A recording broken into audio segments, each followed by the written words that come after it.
Hey everyone, this is Harrison here. Thanks for checking out this video. Today we're going to be going through how to write a great survey introduction. This is a super important topic as when it comes to surveys and forms, a lot of the times, a lot of the focus is put on the body of your survey, what questions you're going to have into it, and what content you're going to be sharing. But a lot of the times people don't really think through how important an effective survey introduction is at getting you great results for your survey. So we're going to be going through and ultimately walking you through all of the best practices that we've come to collect over our time facilitating a number of surveys at VoiceForm, both for ourselves and obviously for all of our great customers too. So we'll go over what you should include, what you should exclude, and some other best practices and tips on how to personalize your survey introductions, with the goal ultimately here being that we want to get you the best possible conversion for your survey. And setting a great and concise survey introduction is a fantastic way to level set for your participants what the survey is all about and get them completing your surveys with high conversion rates. So let's dive in. First and foremost, we'll go over what we think from our experience you should be including in your survey introduction. So a number of things here. First and foremost would be a brief explanation of what your survey is all about. Context is key. So letting people know what the survey is about, what the goals or objectives are, what you're going to be maybe doing with the data, or the goals of the outcomes of the survey will be. Those are all things that you should let your survey participants know so they have that clarity going in. An indication of how long the survey will take. This is more important if it's a longer survey, as you want to make sure people are in the right environments and dedicate enough time to do a great job with the survey responses. 3 is incentives and rewards. If you are rewarding people for participating, state what that's going to be and be very clear about what goes into a successful quote unquote completion for getting that reward or incentive. So if all questions must be filled out or some other steps or instructions must be done properly, make sure to outline that for your users. A reminder about security or privacy measures. So if there's any terms and conditions, data policies, et cetera, that users must be aware of, or you think that they would like to be aware of in order to make them feel comfortable participating in the survey, make sure you have that in a byline or subtext in your introduction.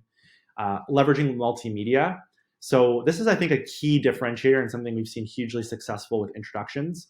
For example, with VoiceForm, we're a survey and form platform, and we offer you the ability to add voice and video right into your survey. So you can ask questions with voice, ask videos with voice, and we've seen users leverage our voice capabilities and video capabilities as part of their introductions.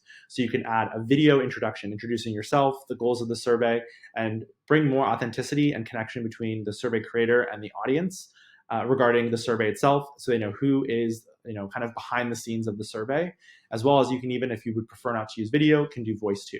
And we've seen blending these multimedia techniques as a great way to kick off the introduction to your survey. And then lastly, contact information. This is really important, particularly if you're doing this on behalf of a company, or there might be frequent questions that are going to be asked by your audience. Having a central email box or another form of communication listed so that users know who to turn to if they have questions is really important. When it comes to what you should leave out, a couple of things here. First would be technical jargon. Make your survey introduction crisp, clear, straightforward, not overly technical. Even if the audience is quite technical, you want to make it simple. And the goal is to make it concise so that people can dive into the survey as quickly as possible, but with the clarity they need in order to know what they can expect and what kind of questions are coming their way. And then lastly, too many details. You don't want to have a super heavy introduction up front.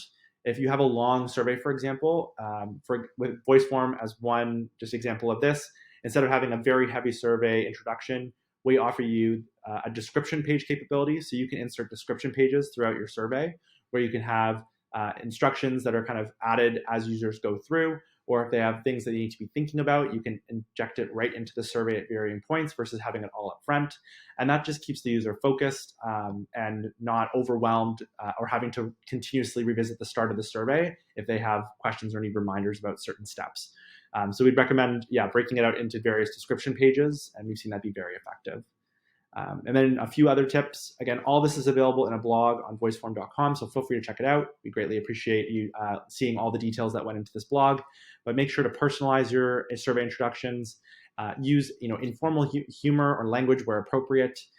Build connection with your audience and really make them feel comfortable and give them the most important thing, kind of keep going over this, is the clarity they need to do your survey. And that's all for now. So thanks for checking out this video, and check out voiceform.com and our blog for more great posts such as this. Thanks so much.